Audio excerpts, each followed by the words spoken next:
Mosiah 29, the final chapter of Mosiah. Now, when Mosiah had done this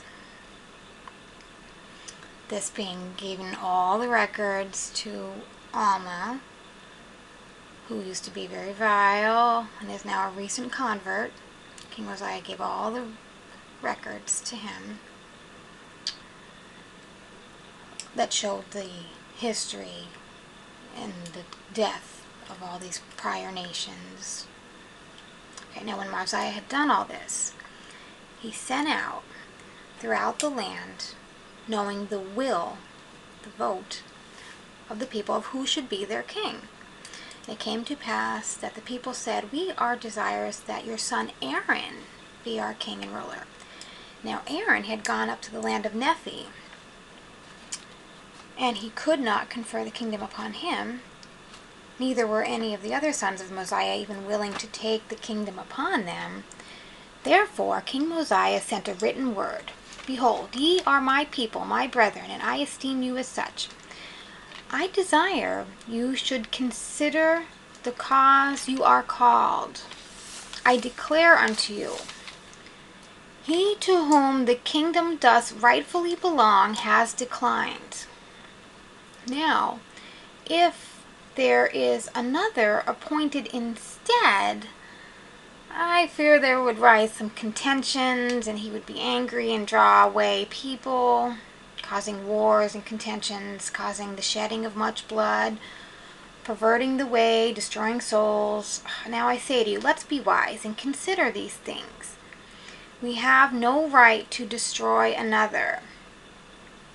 If my son should turn again to his pride and vain thing, he could cause people to commit such sin. Let's be wise and look forward and do that which will make peace. Therefore, I will just be your king the remainder of my days. Nevertheless, let's appoint judges to judge the people according to our laws. We will newly arrange the affairs. We will appoint wise men to be judges, to judge according to the commandments of God. It is better a man should be judged of God than man of any man. Judgments of God are always just. Judgment of man can be flawed. Therefore, if it were possible that you could always keep a just man to be your king, to establish the laws of God and judge the people accordingly to his commandment, if you could have kings like my father Benjamin, I say unto you, if this could always be the case, then it is expedient. You should have always a king to rule over you.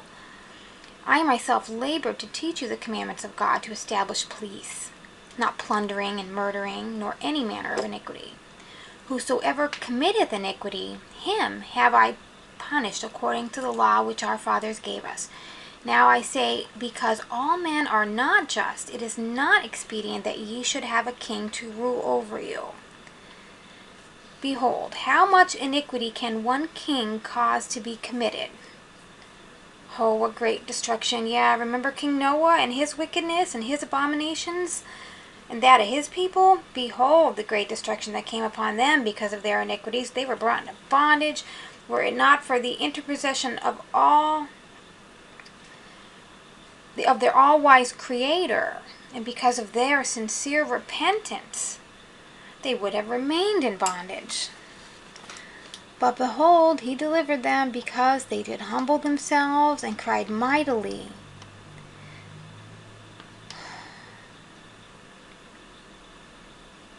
That the Lord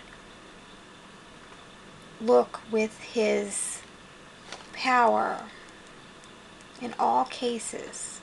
The Lord with his power in all cases among the children, extending the arm of mercy to them that trust him. Behold, I say to you, you cannot dethrone an iniquitous king, save it be much contention and bloodshed. I'm just going to repeat that. We're on 21. Final chapter of Mosiah, verse 21. You cannot dethrone an iniquitous king, save it be through much contention and bloodshed. For behold, he has his friends in iniquity. They keep guards about him. He teareth up the laws of those who reigneth in righteousness before him. He tramples under his feet the commandments of God. He enacts his own laws after the manner of his wickedness, and destroys everybody that doesn't obey. And to whoever rebels against him, he sends armies. An unrighteous king perverts the way of righteousness. It is not expedient such abomination should come upon you. Therefore, don't choose a king. Choose some judges that may judge by the laws to you, by our fathers, which are correct, given by the hand of the Lord. It's common now for the lesser part in number of the people to desire that which is wrong. Therefore, this observe: do your business by the voice of the people. If the time comes that the voice of the people chooses iniquity, then is the time the judgments of God will come upon you. Yeah, then is the time he will visit you with great destruction.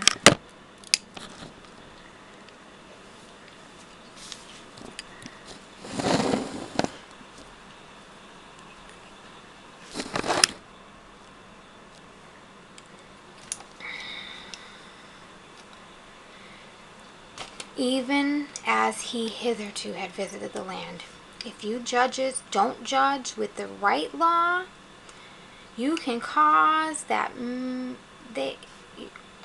if you judges don't judge with the right law, you can cause that many may be judged. They may be judged of a higher judge. If the higher judges do not judge righteously, cause a small number of the lower judges to be gathered together to judge the higher judges according to the voice of the people.